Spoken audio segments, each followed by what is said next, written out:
So, before I was a sewist, I was an artist. If you can even call me an artist, but in the most simplistic terms, somebody who creates art is an artist, right? And I created art. I didn't start taking art seriously until I was about 13, although I had been drawing for my whole life before then. But at 13 is where I started to really take things seriously and try to actually improve. So what I did was what any other hobbyist would do nowadays. I got on YouTube and I watched so many tutorials and dove headfirst down the art side of YouTube, and I improved a lot. My skills improved and I was really happy with what I was creating. Unfortunately, however, it didn't last. Before long, art started to feel less like a hobby, more like a chore. I didn't really want to practice anymore, and I slowly started to fall out of love with art over the next few years. Similarly, when I started learning to play the guitar, I was really excited. I immediately enrolled in an online class and I practiced every day, and before I knew it, I was strumming away. I could play most any song I wanted to. I wrote a lot of songs. I could accompany myself pretty much with any song that I wanted, and it was really good. I was on a roll, but however, it didn't last. And after I don't know how long it was, but after a while, I slowly started to feel like practicing was more like a chore and it wasn't fun anymore, and I don't pick up my guitar nearly as much as I wish that I would. So you could just classify me as a quitter, and I might agree with you, but there are some valuable lessons that I have learned from these two experiences that I think I can apply in the future to hopefully not repeat the same mistake.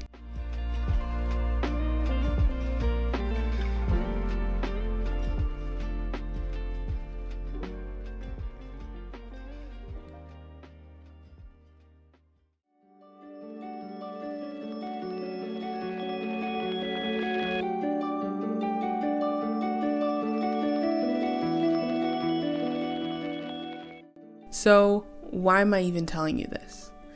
The thing is, I feel like I'm beginning to reach a similar stage with sewing. Now, this stage is a stage that you'll probably reach in every creative skill that you pursue learning, and it's the everything I make is garbage phase. When I was drawing, I started to compare myself to the people I saw on YouTube, and I was really frustrated that I couldn't create the way that they were. And of course, they had years of experience on me, but I still compared my art to theirs. And comparison is the thief of joy. So, realizing that I wasn't as experienced as I wanted to be, I became really frustrated, and everything that I made began to look like garbage in my eyes. And it's not necessarily the case, but it certainly felt that way. And when it came to guitar playing, I didn't necessarily compare myself to any other guitarist because I wasn't watching guitar tutorials. It was an online class, so there wasn't a lot of skills being shown off or anything like that. But I knew how I wanted to play, and I knew what I wanted to play, and I knew that I couldn't do that with the skill set that I had at the time. And that became really, really frustrating. So instead of learning the new skills necessary to create the way that I wanted, I pretty much just kind of backed away. Now, what is the breakdown in these two scenarios that led me to the point where I don't hardly create? I don't draw anymore, but it did teach me a valuable lesson. And that is, when it comes to learning a new skill, in the beginning, it's really easy to become very excited with any progress you make, because the smallest bit of progress feels like a huge milestone because you're a complete beginner. And I was a complete beginner when I started drawing, and I was a complete beginner when I started learning to play the guitar. So when I learned to strum properly, that was a huge milestone. When I learned the first chord I ever learned, which I believe was a C chord, was huge. And I immediately started implementing everything that I learned as soon as I learned it, because just having the knowledge in my head wasn't enough for me. I wanted to put it into practice, and that's where the fun really started. But the reason why that didn't last is because when you're learning something new, you usually get to a level where you're mediocre. You're no longer a beginner, but you're also not advanced. You're somewhere in that unhappy middle ground where you're comfortable enough to feel like you know what you're doing, but you're not as advanced enough to be able to execute the things that you see other people doing. And that's what happened to me with art. I got to a place where I was very comfortable drawing what I wanted to draw most. And my favorite thing to draw were pretty girls in pretty dresses with pretty hair. And so that's what I started out learning to do. I didn't learn the fundamentals of art or anything like that. I actually couldn't stand whenever I heard advice to learn the fundamentals of art. And maybe that would have helped avoid the situation, but I didn't listen. So I learned how to draw people, girls specifically. And I learned how to draw in different perspectives, different angles. I didn't learn a whole lot though. And so I really honed in on drawing pretty girls, and that's what I did. I drew that over and over again until I felt comfortable with it. And I was really excited that I could draw what I wanted. But the issue was I pigeonholed myself, and that was all I drew, and it was all I wanted to draw. And so after a few years, that got pretty boring because that was all I was drawing.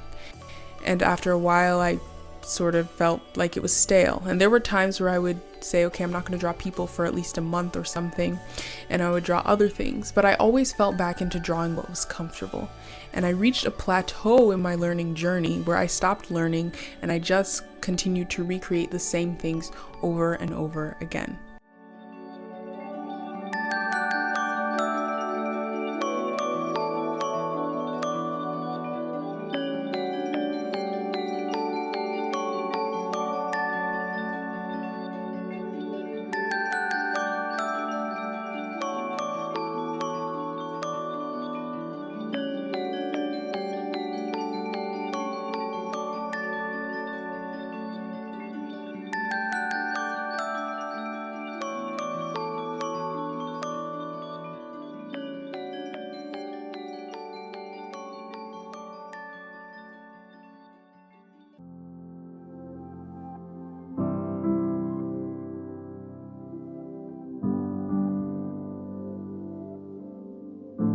The same thing happened when I was learning to play the guitar. When I learned the first, I guess it's the 4 basic chords, C, G, E minor, and, is that it? D. C, G, E minor, and D were the first 4 chords that I really got a lot of experience with. And it's not that I didn't know other chords, but those are the ones that I used the most. And if you play any instrument, those are the 4 chords that are used in like most pop music. And so they're used the most frequently, and you can play a lot of different songs with those same 4 chords. So that's what I did. I wrote a lot of music and I played a lot of music with those 4 chords. And while I did use other chords when necessary, I was almost unwilling to expand my horizons and try something new because those felt comfortable, and I was happy when I played those because I knew I could play it well. And so I was very comfortable, and that's when I reached that plateau where I stopped taking the lessons and I just kind of went off on my own and did whatever I wanted. And for a while that worked, but it didn't last because I got bored. And you can only write so many songs, you can only play so many songs if you're using the same chords over and over again. And by this point, I had become so comfortable that the idea of going back and getting uncomfortable again to re-enter the process of learning, it just didn't seem like something that I wanted to do anymore.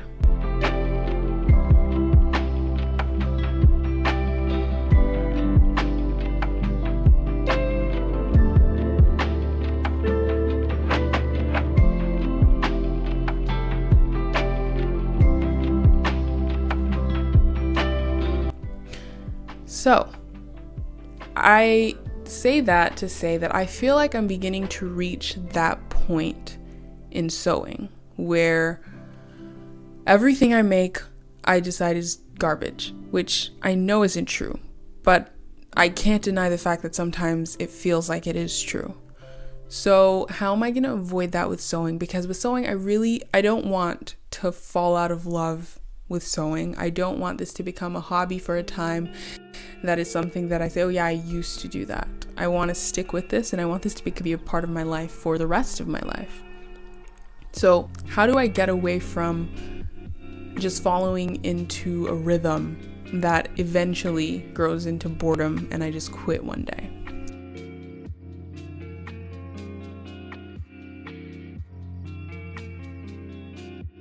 The best way that I think to go about doing that is to never stop learning. Because once you stop learning, everything feels sort of stale after that. Nothing's new. There is no novelty anymore. If you know everything, then it's just boring after that.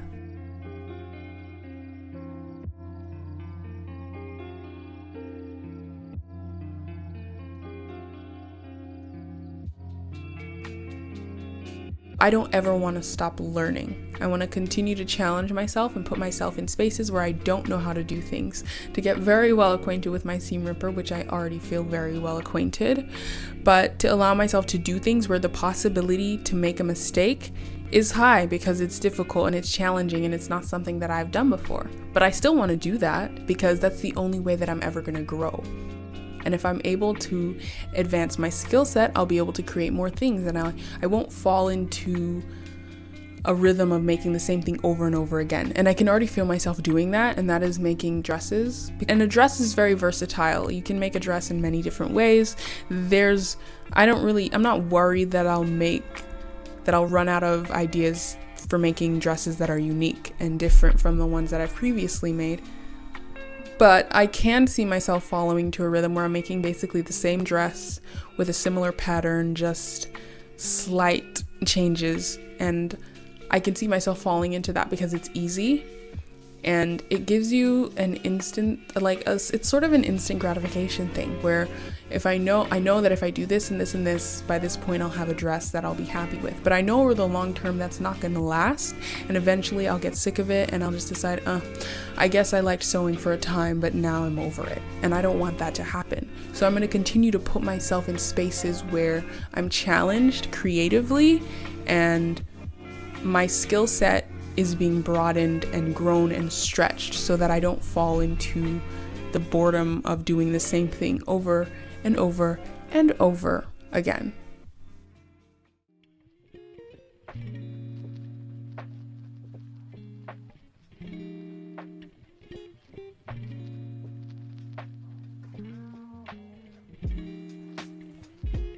If I put myself into a situation where I am forced to grow or forced to think outside of the box or forced to stretch myself further than I thought that I could go, then I'm going to gain experience in an area that I didn't think I could.